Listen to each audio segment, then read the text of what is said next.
Hello, my Nakama. It's your boy Byron D0. I hope you're doing well. In any case, let's get this party started. So, the other night I was watching a YouTube video from this very amazing channel called Honest. He's a fellow creator of color like myself, and I love listening to his takes on music and pop culture. He puts a lot of thought into his hip-hop stuff especially. And what I want to talk about right now is a video that he did that really caught my eye. It was putting the spotlight on Sean Combs, aka Diddy. So for those of you watching this who have no idea who I'm talking about, he started his journey to fame under the name of Puff Daddy. Now, if you know the name Puff Daddy, that rings a bell with you. You're as old as I am. Nothing to be ashamed about. It's fine. In any case, he brought up something that kind of struck a nerve with me. So, Honest pointed out at the beginning of the video how Sean Combs was on this crusade to try to proliferate corporate greed in hip hop. Like he was talking about at a Lifetime Achievement Award show. I don't even remember what the name of it was, but he was talking about how corporate labels need to respect their artists and pay them more. And before he even continued that, I paused and I'm just like, oh really? Oh really? I mean, I could off the top of my head name at least three. Faith Evans, Lil Kim, Mace, The Lox. But that I'll come back to those names later.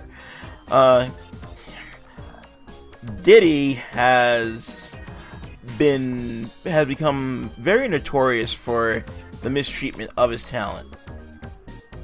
And Honest went into greater detail than I could.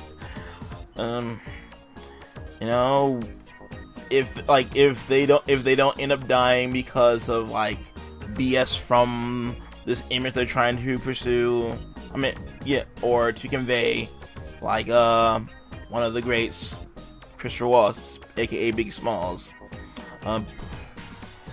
they fade into obscurity, like the now late Black Rob, who died back in April as of this recording.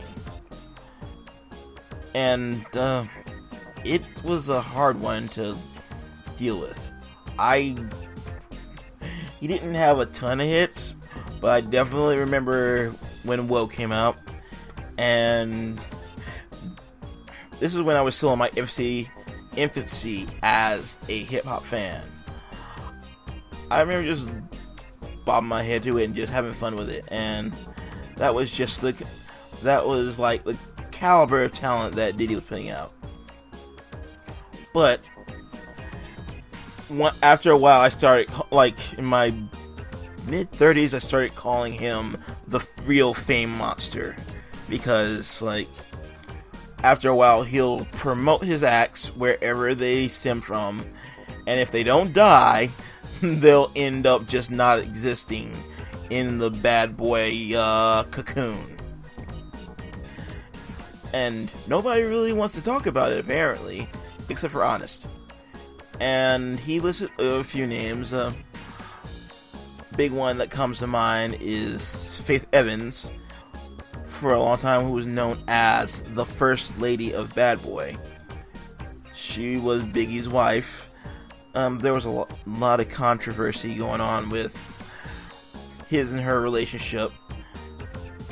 You know, I can't really go into detail about it now because it's been talked about to death, and let's let that pass. But she did the work. Like, she'll always be considered one of the greats in my eyes. Great performer, great songwriter. She may not be as active as she once was, but her contribution is definitely felt throughout the industry. Another one that comes to mind, again, Lil' Kim. That one personally hurt me.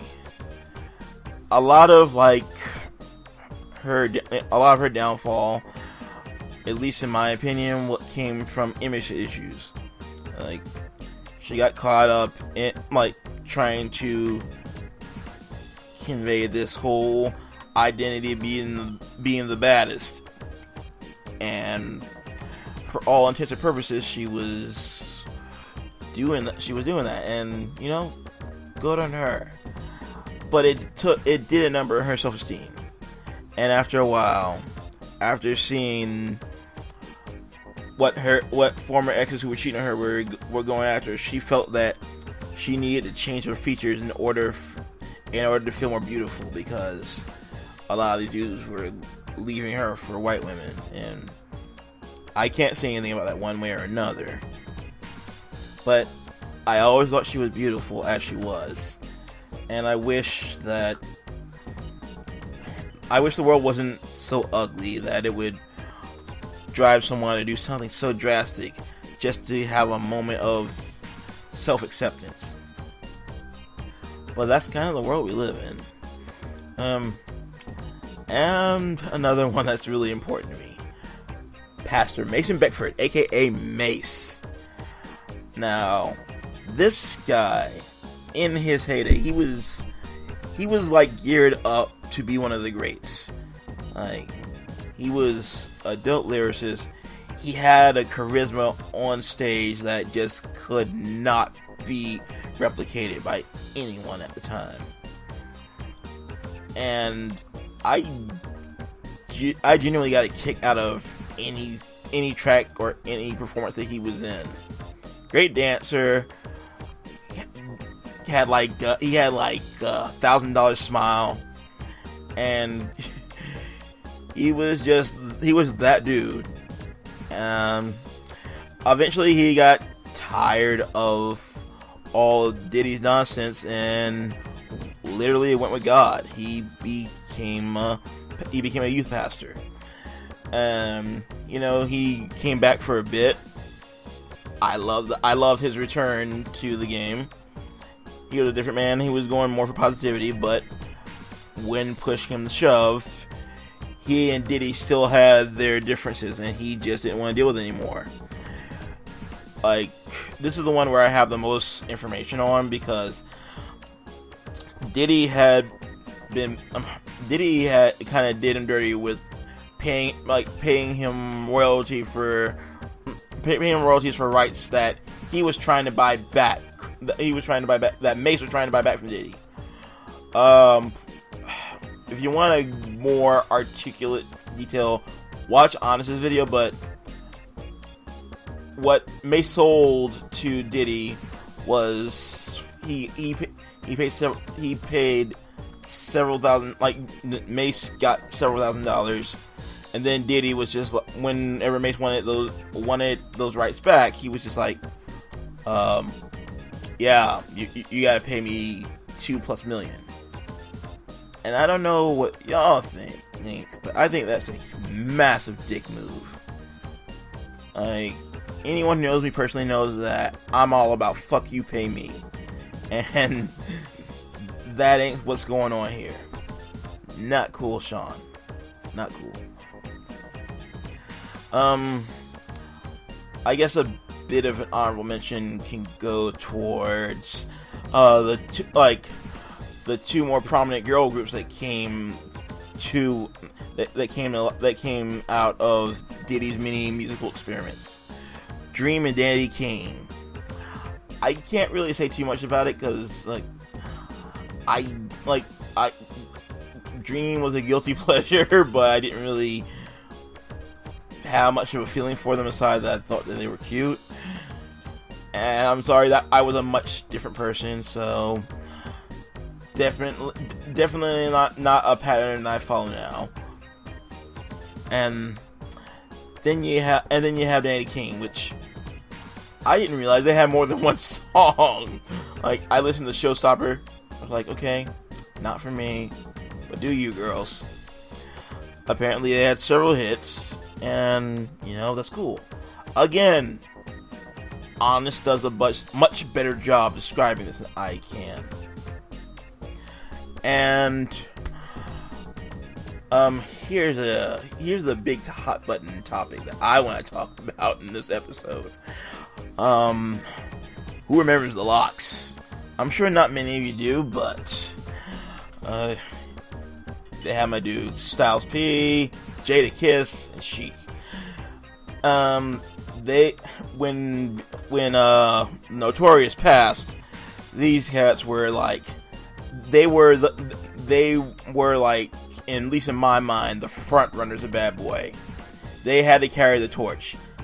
They could have been the next generation of what Bad Boy was if Diddy didn't keep fucking around. Eventually, they got tired of this shit, and they went out of their contract, and they joined Rough Rider. And they had a pretty successful run for some time. And to be fair, most of them had really successful solo careers. Jada Kiss more so, just because like out of all three of them, he was the one with the most charisma. He had the best stage presence. I still jam out to Styles P, I Get High. It was all about Jada. If you know anything about the Locks, Jada was the leader. Looking back, one thing that I can absolutely say without a doubt is that Diddy was all about himself.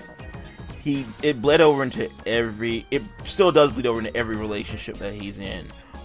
I look at what he did to Cassie, who after a while, like, he didn't have enough faith in her talent, and it took forever for her to get a sophomore album. And it got to a point where they were, I don't know, I guess you could say dating, fooling around, I don't know. Very unprofessional, though. Who know? I don't know off the top of my head who else on his label he was doing that with. And it's not my place to judge, I guess, but I just know that if I would have been in this position, I probably wouldn't do that. But again, that's just me talking out my butt. And in any case, that is all I have left to say on the subject. So, before you guys, I would love it if you guys could like, follow, comment, and subscribe. And don't forget, I upload videos twice a week, and with your support, I can stay motivated to do more. I got a couple of cool projects coming down the pipes, so stay tuned for that.